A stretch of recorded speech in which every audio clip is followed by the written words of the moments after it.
Hey, let's keep this simple this time, okay? I took my speedboat and my Graflex RB Series B 4x5 sheet film camera with me, and we went on this small island. I took a few pictures there, maybe 8, 6. Let's take a look.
Yeah, nothing special, just a nice trip. And you know, it's always when you take a camera with you, you look at things differently, and to me that's part of the fascination in photography.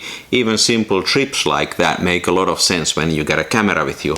By the way, as you saw, I'm still taking a lot of pictures by freelancing. That's something I made a video about a few weeks ago. You know, the system where you take off the lens and then you hold it in your right hand, and you can tilt it and just sort of like twist it the way you want, and then you use your left hand to release the shutter. This allows you to really sharply put a focus into a place you want to put it and kind of create interesting images. You know, I've been now you come on.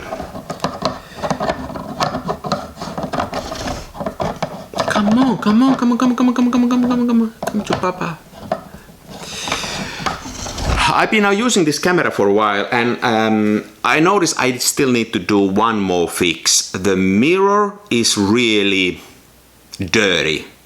You know, it's one of those mirrors where the reflecting material is on the surface of the mirror, it's not behind. So those kind of mirrors are not the ones that you would just go and buy and cut, but you need to order specially made mirrors. There are luckily a few guys who still do those surface mirrors, so I ordered a new replacement mirror and I'm just waiting it to arrive, and then I'm gonna change it. It should make it much easier to focus.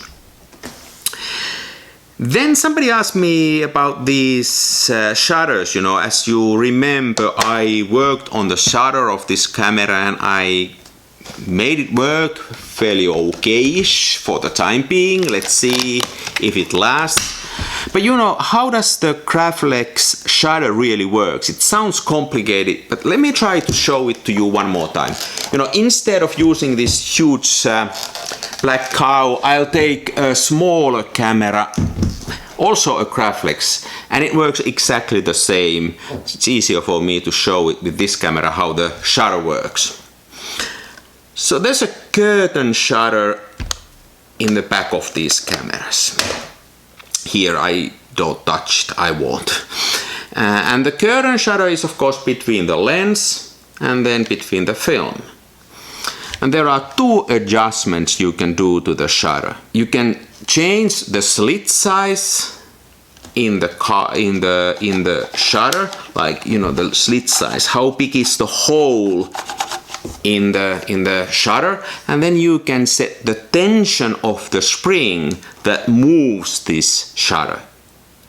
So basically you adjust the speed this shutter travels and then the size of the hole. And how much lights get on a film is a combination of these two.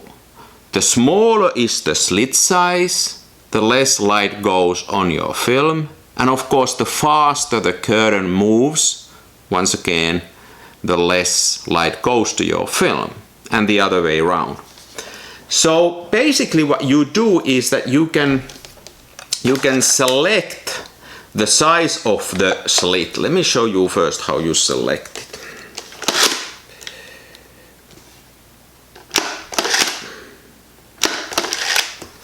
So first of all, you can of course have it fully open. This would be like a B, a bulb mode.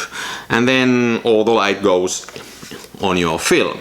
And then as you start to rotate this upper screw here, there are four different, typically in Graflex cameras, there are four different slit sizes that you can choose, and they are named in this camera A, B, C and D. In my bigger one there are different names, you know, but it doesn't really matter how they have named them.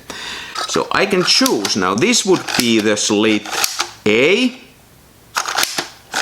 B, C and D.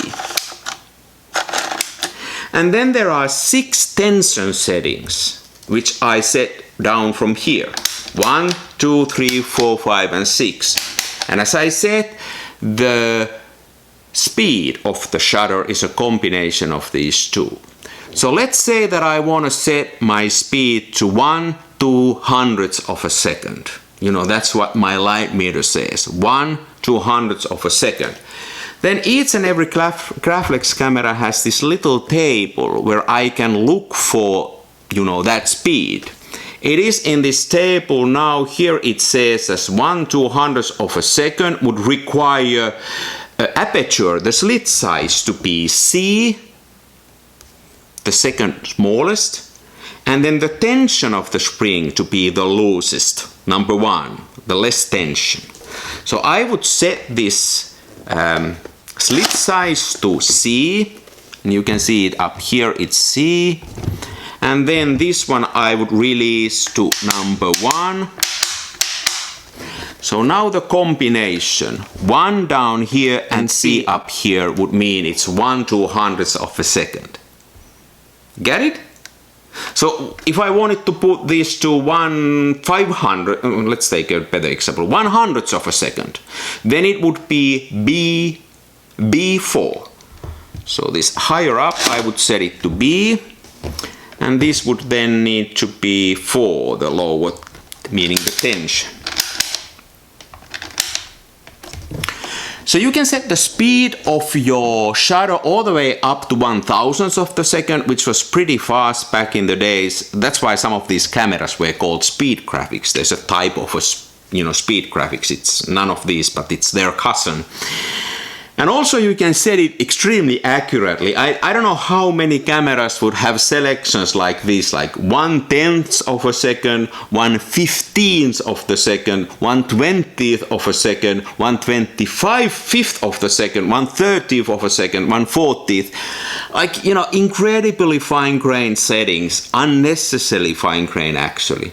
But it's just because you can adjust it based on these 2 adjustments, you can really go into the details.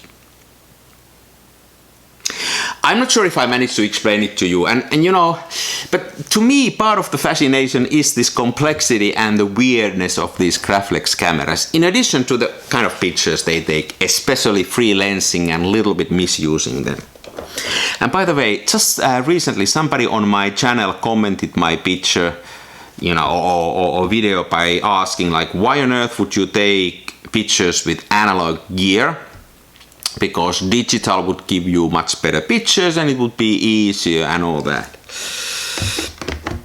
I don't think I even replied to that. I mean, how can you reply to that?